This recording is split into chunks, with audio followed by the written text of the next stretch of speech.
if you're watching at a later time or recording, of common novice mistakes or misconceptions. Before we get into the lecture today, a couple announcements. One, there's a middle school tournament at Sequoia on February 22nd. It's the last one before the Invitational and State Championships. And secondly, the John Lewis Invitational on February the 29th. So today we're going to talk about common novice mistakes that we see at all levels in debate. And so I'm going to go speech by speech, but before I get into the actual speech order and that content, a couple of questions things that happened before the round, namely the questions asked to the judge at the beginning of the round. A common thing that a lot of novices ask is, do you prefer speed over clarity? The answer to that question is always clarity, because if you can't understand or hear what the debater is saying, then we don't know what to get down. Even if you're going 10 million words per minute, if you're only communicating 5 of them, you're not really making an argument. So in the speed versus clarity question, I guess if they can handle speed, that's a different question than if you should be clear or fast, but always be clear. Let's get into the first speech of the debate, and that is the 1AC. And just a very simple read, a very simple fix to a lot of these mistakes is, it's just really simple. The first problem is that no plan was read in the 1AC. The plan at the novice in the ADL levels, it generally should be the first thing you read at the beginning of the speech. The introduction goes, "Greetings, my partner and I affirm the following plan." And it's just stylized that way so you can make sure you read it. It's the first thing out. So let's say you aren't the fastest debater out there and you can't get to everything in the 1AC. You will always have the plan done. The issue is when you don't read a plan text, the negative and the judge don't know what you're advocating for, and that just muddles the entire rest of the debate. So always make sure you read a plan text. Another issue I see a lot is that the 1AC will not finish an advantage, meaning it won't establish the status quo or the inherency of the advantage and read an impact. So you want to make sure to do is that you're always timing your speeches before you get to a tournament, so you know exactly how long each card is going to take you, and to see that if you can fit all of that into a 4-minute speech. So make sure that you're timing your stuff ahead of time so that you can get through it. The worst thing you want to do is go into a debate and have never read a card before, have never spoken it out loud. So make sure you're timing your evidence before. And the last thing, and it's actually the inverse of the first, is that the speech is entirely too short. Oftentimes people will have it highlighted down to a T, and you end up only saying maybe 2 to 3 sentences for each card, and then you finish the 1AC off with 2 minutes remaining. If that's the case and you have it down that short, you can include more warrants or reasons why the card is true. And the way to do that is you can highlight more of the evidence and a lot more of the underlining or the bolding. And that's just really key because it's just giving different reasons why your card is true, why it's better, etc. Those are some common mistakes that I see at the 1AC level. Next is the 1NC or first negative constructive. And there's a couple of things that I see here pretty commonly. And that is, one, it does not read a full disadvantage. So a disadvantage needs to have a couple of parts for it to be a complete and full argument. It, one, needs a uniqueness, which is a description of the status quo and how the status quo can be changed. For the manufacturing dissent, for example, the uniqueness says that manufacturing is high but on the brink now, and future job losses causes industry change. It's the Reuters 4 or 5 card. And what it's doing is saying the status of the manufacturing industry and the status quo, or the world we live in right now, in a possible way, a way that it could change. And that's just really key because it's letting the judge know the world we live in now. The second is a link argument, which connects the plan to the disadvantage. And what it does is basically, in terms of the status quo, it says how the plan changes the world we live in from the status quo right now. An example from the manufacturing D would be that reducing arms sales restricts and reduces the effect of the manufacturing industry, because manufacturing gets money from arms sales. So the link is just a description on what the plan does and the world of the app does in relation to the status quo, how we get from point A, the status quo being all good, to point B, which is your link chain to your terminal impact, and how the plan connects the two.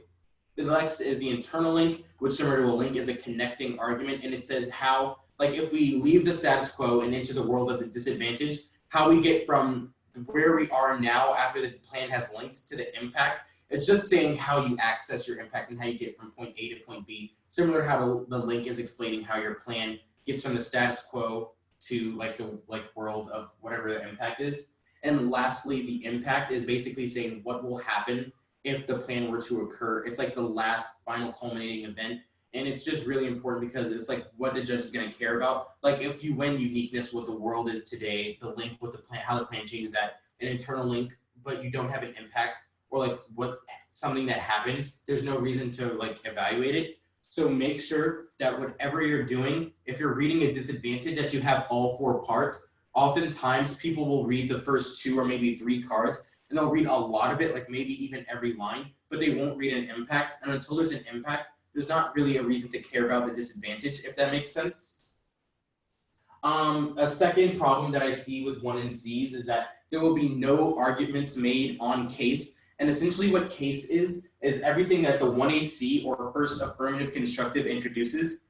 So the plan, solvency, inherency, and the advantage, that's all case, those are all case arguments. So what the negative needs to do is make sure it's not just like playing offense and like reading disadvantages, but also like going defensive and like reading arguments against the case and what they say. It's kind of like a block of cheese. You want to put as many holes in it as possible. You don't want them to just like get 100% leeway with whatever they're talking about. So make sure that you like contest their arguments from the 1AC.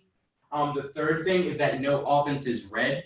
And so basically what that looks like is your disadvantage doesn't have an impact or you don't read a disadvantage at all. And the way you win a debate is very similar to the way you win like a sports game or a video game, and that's by scoring more points or like having more reasons to vote for you or go for you. So let's say like you're playing a game of basketball and you play amazing defense and they don't score any points, but you also don't score any points, you don't win that debate. So or that game. So what you need to do in debate is make sure you have offense or reasons why they are bad and why you have a preferable option. So make sure that you're reading a disadvantage that has all the 4 parts, like I said before: uniqueness, link, internal link, impact, and also a turn or offense on case, just so you can have reasons why the judge should prefer your world or what you're advocating for. And lastly is that the 1NC will often get redundant or something that we call underviews, and that's basically where you read a card, but then you say the exact same thing as the card or the evidence says, but in your own terms. The 1AC and the 1NC are all about constructing your arguments and just getting the evidence out there so you can develop those so you can then explain away all of this stuff later. Something that the 1AC and 1NC should not include are like personal stories or like explanations or narratives or anything like that. Right at this point and at this level, it should just be the evidence that's provided in the research packet so you can clearly construct your arguments. And then all of the other explanations or like more like ethosy things should be included a lot later, but for the 1AC and 1NC, it's just about getting your arguments out there. We're moving into the more responsive speeches now, and that starts with the 2AC. And so that does something, the 2AC's responsibility isn't to introduce new arguments or completely change the debate. Like all of the bread and butter of the affirmative and the things that you want to talk about all the way into 2AR start all the way from the 1AC. So the 2AC's job is to defend the 1AC and extend the AF. Oftentimes, people will not extend the AF. And what that looks like is you're not saying what the plan text is. No, not what the plan text is, but what the plan does, why it's important, like this world we live in now, or like any of the advantages. And that goes in tandem with other stuff that I'll talk about for 2AC examples. But the 2AC, in my opinion, should generally start with maybe a 20 to 25-second explanation of what the affirmative does, called an overview, and that way you make sure you extend the app, you tell the judge clearly what you're doing, why the app is important, and then you can move on to what's called the line by line, which is where you're answering the opponent's arguments. So what a thing I see a lot in the 2AC, and this is going to be a common case for a lot of these speeches, is that it only reads cards. So cards and evidence are there to support your reasonings, but it's not there to supplant it. There are arguments that you 100% can respond to that there's not like a card in their resource packet to do so with. So like you want to make sure that you're identifying arguments, you're extending things from the 1AC, and that you're using analytics, because if you only read answers to things that have cards, you're going to let a lot of the debate go uncontested. Like it's like the disadvantage has 4 parts of it, and there's maybe 2 cards on the disadvantage that you can read in the 2AC. That means there's 2 other fundamental parts of the DA that's going unanswered, or like on case if there's not a card to extend to an argument they made, that also goes unanswered. So you want to make sure that you're not just reading cards, but you're intuitively answering the 1 in C. And a great way to do that, and it's really helpful for reasons other than this, is to make sure you're actively flowing the 1 in C so you can see the arguments you're making. And if you debate off of your flow rather than your resource packet or on your laptop, you can actually see the arguments and you can respond to those in time. And it'll help with your organizational ability later on in the debate. So make sure that you're not just reading cards. And that goes with the third point as well. It drops everything where is not a card. A lot of 2ACs I've seen across all levels is that they'll just read all of the cards in the resource packet or whatever they have, and then they'll sit down and leave time left. Make sure it's not just cards, but you're answering arguments, extending the app, etc. And the last thing that I see a lot is that there's too much or not enough time on case. And what that looks like is you either only read the 1 card from case and then move on. You don't explain what the app is, what it does, and why it's important. Or the 2AC spends like 2 to 3 minutes on case just talking about that, but it never really answers a disadvantage. What this is called is like time allocation and efficiency. And what that means is you want to make sure you're investing a good amount of time on each specific argument so that you're not undercovering an argument, which means you're not spending enough time or talking about enough, and you're not overcovering an argument, which means you spend way too much time there. That leaves you susceptible to undercovering arguments elsewhere. So make sure that you're pacing yourself. I think the case debate should be the shortest debate in the 2AC because you've already made most of those arguments in the 1AC, and you're not rereading the cards, but rather you're just extending what they said and what that means in the context of the arguments the negative has forwarded against you. So make sure you're not spending too much time in places. Moving on to the neg block, and a lot of what I say for one speech is going to be applicable for the next one, but I'll start off with the 2NC. And a problem that's unique to the 2NC, separate of the 1NR, is that the 2NC will not take prep. So what's key about the negative block is that the affirmative gets to speak first and last. So the negative gets 2 back-to-back speeches in order to make it really hard for the 1AR.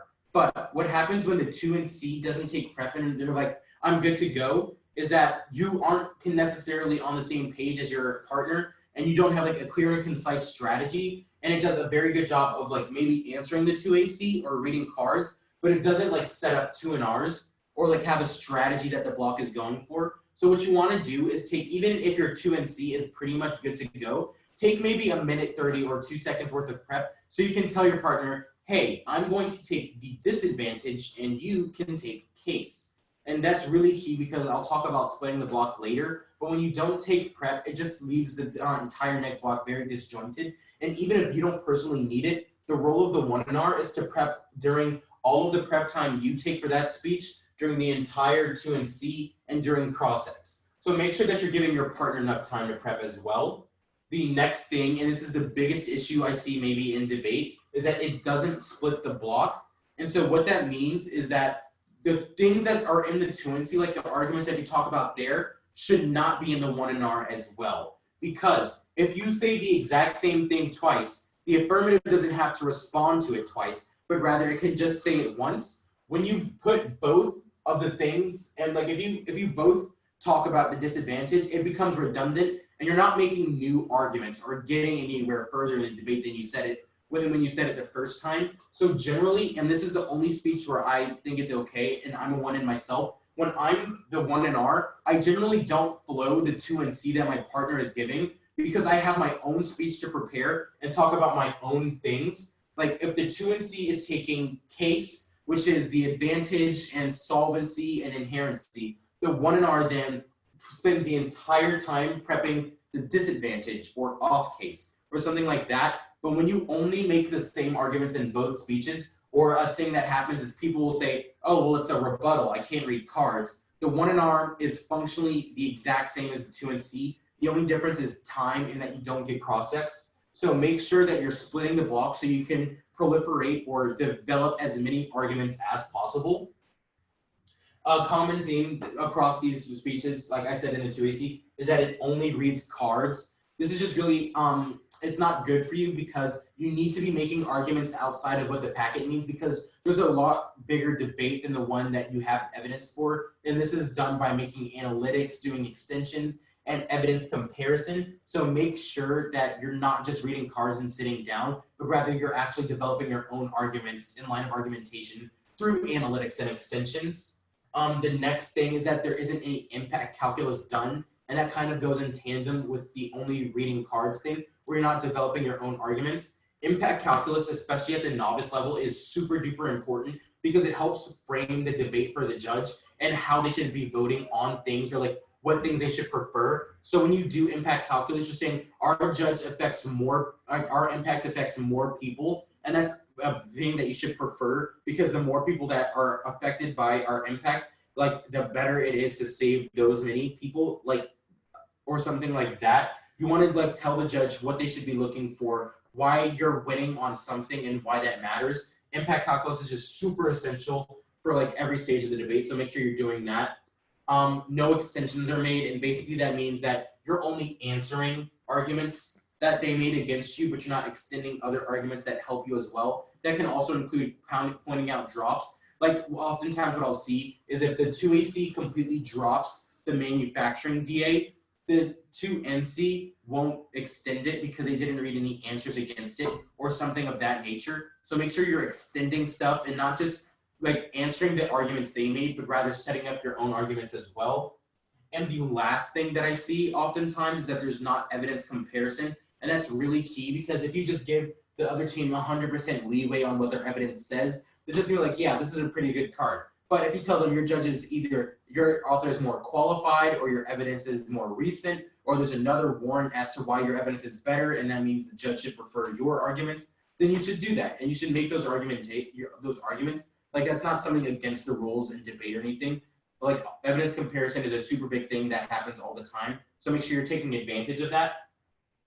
Moving on to the stuff that's intrinsic to the 1NR is that the exact opposite of the 2NC, the 1NR will take prep, and that's very bad because the 1NR is the most strategic weapon that the negative has in the debate, because it essentially will, at this level, it should have close to 8 minutes of prep time, because of 2 minutes or so for prep, the entire 4 minutes of the of the 2NC and cross-ex. And so you should be giving stand-up 1NRs so that the affirmative doesn't have time to reconvene and get their game plan together and see what they're talking about. The 1NR, as soon as cross-ex is done, should be standing up and getting ready to go and giving a roadmap or something like that. But when you take prep, you give the 1AR time to prep and talk with their 2AC to see what arguments they're making, and they have time to just basically like hunker down and get ready for the 1AR. You don't want to do that. The role of the 1NR is to be as petty as possible and just make life as hard as possible for the 1AR. So make sure you're taking advantage of all of their prep time. Something that I will recommend that you do strategically is not only listen to your partner's speech in the 2NC, because oftentimes I'll see 1Ns like flowing the entire 2NC and cross-ex, and then they have to take like 2 to 3 minutes of prep time for their 1NR. That's a big no-no. So make sure that you're ready to go with your 1NR as soon as the cross-ex of the 2NC is done. And the other thing, all of these other arguments that I was talking about before apply to the 1NR as well, but it doesn't split the block. And so basically it becomes 2NC 2.0.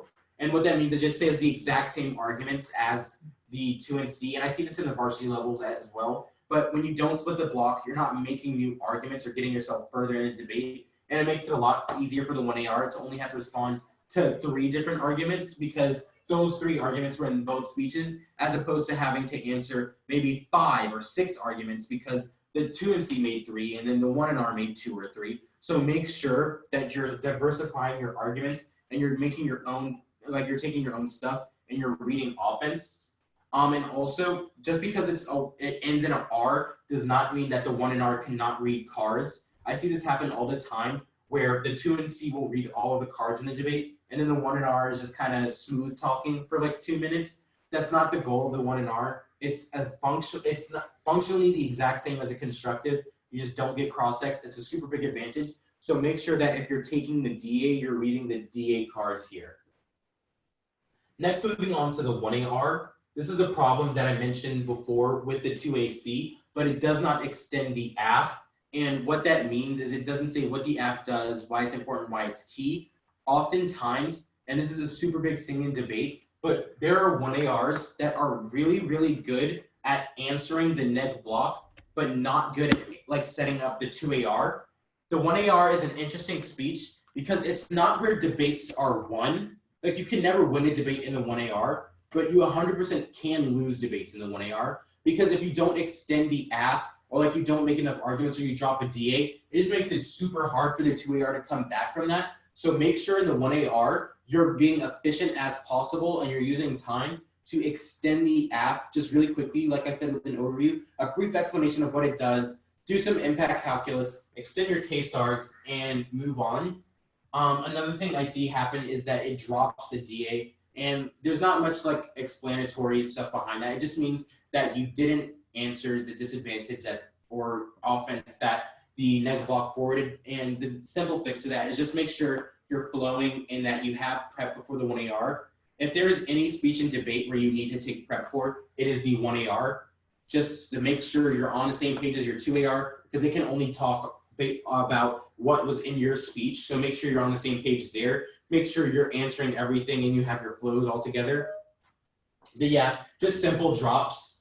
Something I also see the 1AR do is reread cards from the 1AC or the 2AC. The 1AR is not a card speech at this level. It should predominantly just be setting up the 2AR, making those arguments, and like kind of just playing as much defense as possible. What I was saying earlier about efficiency basically means you're using too many words or spending too much time to convey an argument or an idea. If it takes me 10 seconds to say no link to the disadvantage, it doesn't affect US jobs. But if you spend 45 seconds just re-saying that, you're eventually going to get redundant and it's not helping you or forwarding you in the debate. And then you start to risk undercovering other arguments on different parts of the flow. And the last thing that I am going to talk about for the 1AR, something I said before, is that it's great at like answering arguments from the neg block, but it's not strategic and it doesn't set up the 2AR. And that's really the part where that happens the most is the case debate. When you're talking about your advantage, why the plan is key to stop that. So like inherency, what the impact is. So like war or human rights abuses, and like why the affirmative solves that. So just make sure that the 1AR is like not spending too much time, but hammering on every single nail for what you're trying to get at so that the 2AR can like finish that job off. And like it should be able to extrapolate and expand on the 1AR. But if the 1AR is making 2AR arguments, like and is explaining the whole thing, you're not gonna get to cover everything. The last neg speech in the debate, the 2NR, all problems that I see here is that it goes for cards and not like arguments as a whole. And what that means, and this is really prudent in this topic specifically, is like on manufacturing TA, people will only go for the link, which means they're saying the plan causes a decrease in US jobs or manufacturing, but they don't extend an impact or uniqueness or anything like that. When that happens, you don't have like an impact to compare to. And like for the manufacturing example, the impact isn't just like loss of jobs, loss of wages, or like a loss of money, but rather like great power wars and like people dying due to like war and stuff like that. So you want to make sure that you're not just going for the link saying, oh, people would lose jobs or internal link or losing jobs is key to war. You want to go for a holistic strategy. What the 2NR shouldn't do is just kind of like take a crapshoot and just like throw a bunch of arguments at like the wall and see what sticks. But rather it should have a cohesive strategy. Like if you know you're going for the disadvantage, you should methodically go through each level as opposed to just making like an argument about like a loss of jobs or anything, but you should go for the impact as a whole. An issue I see with the 2NR is that oftentimes, like and in most debates, the negative team will be ahead coming out of like the neg block because they just have more evidence and more args, and the 1AR doesn't have a bunch of time to like create new stuff, is that it doesn't extend any offense. And what that means is that it doesn't extend an impact as aforementioned,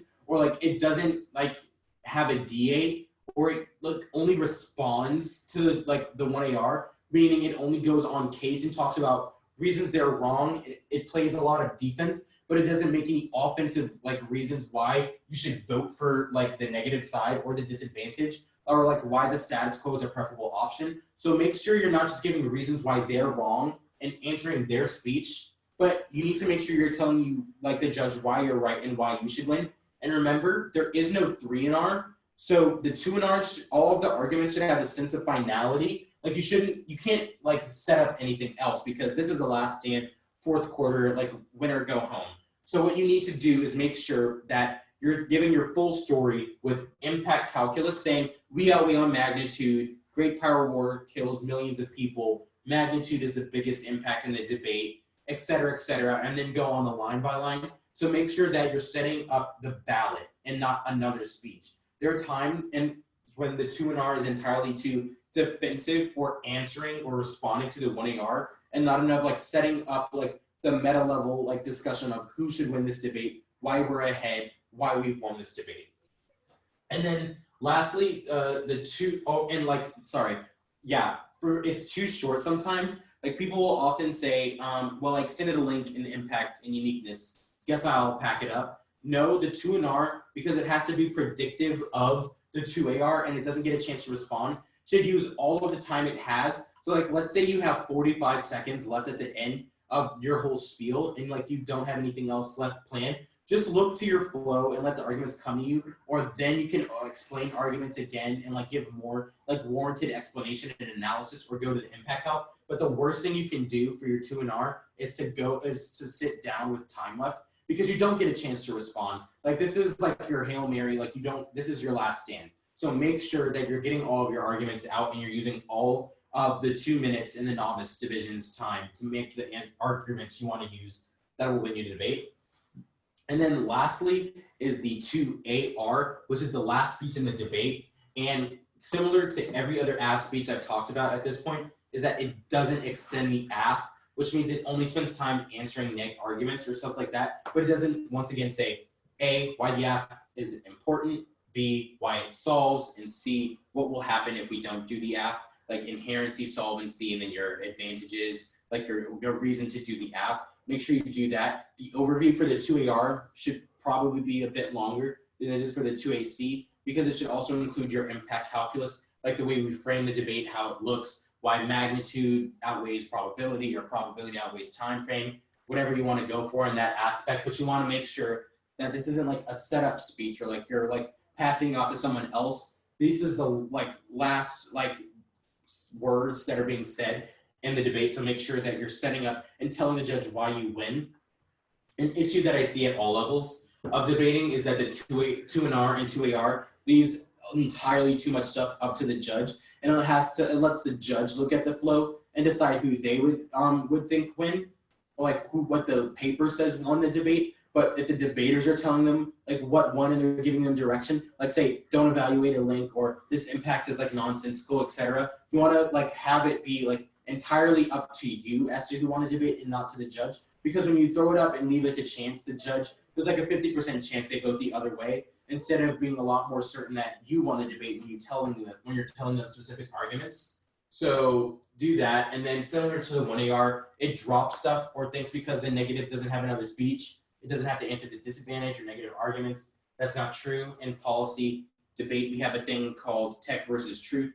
And that just means that like you're judging off of the flow and what's not necessarily like the most like truthful argument. So if something's dropped in the 2AR, in the 2NR, and then the 2AR doesn't answer it at all, the judge is gonna definitely buy that, or like have a much lower bar for what they think is like a good argument. Once again, with the 2AR, very similar to the 2NR, is that it's too short. You should be using all of your time here. You should never just pack up after a minute and say you're done. There's always something you can do more on, be it impact calc, an explanation of no link, an explanation of your like impact, why it outweighs, like just like an inherency argument. There's always something you can talk about in a rebuttal. Lastly, that there's no impact calculus or like nothing that's framing the debate for the judge, or like how they should decide it. Like all the reasons why I said impact calculus was good in these speeches, it applies for the 2AR. The last thing is that like it's too defensive, meaning it's only answering the 2NR and not like going for the win. Like oftentimes, and even in my own debates, the 2AR will like just try not to lose, but it won't try to win, if that makes sense. You need to have offensive reasons why your plan outweighs, why your advantages are better than the disads, etc. And the very last thing is time allocation. Sometimes people spend the entire 2 minutes on case, and like they don't answer a DA, or they spend the entire 2 minutes on the DA, don't answer a case. It's all about finding that healthy balance that kind of brings in the pros of both like approaches. That's about it for me for the novice mistakes that I've seen today. We're gonna open the floor up now to questions.